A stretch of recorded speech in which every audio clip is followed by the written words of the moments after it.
So for this editing, the colors are right and the colors are a nice shade, but the photograph is very dull. It doesn't have a lot of depth. It doesn't have a lot of oomph to it.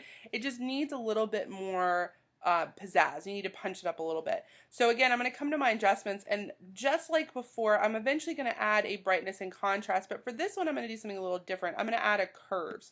Curves allows you to change the way the colors display by adjusting this line here, which is really convenient. You can add as many points to it as you want, and you can manipulate it. So you can pull things down and make things darker into this range.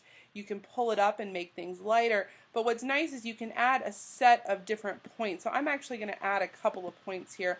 And some of this I've just kind of gotten by playing with it. And I think it's just one of those, you kind of get better at it the more you play with it.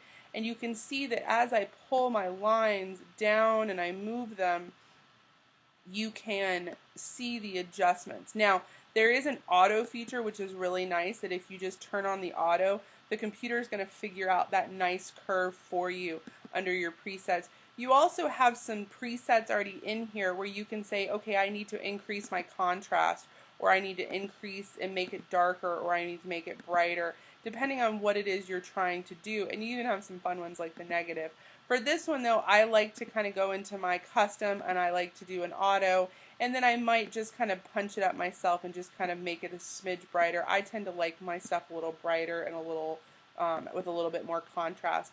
If I still am not perfectly happy, I can still come back in here and I can add some more contrast if I wanted to, or I can make it a little bit more bright. And if you saw, it started out again where it kind of was based on the curves that I put in. So depending on how you like to do this, you can either do it manually by adjusting your brightness and your contrast and your color balance, or you can use the curves depending on what you like. I'm going to actually delete this and just go with the curves because I think that looks pretty nice. And that's how we adjust for lightness and darkness using curves.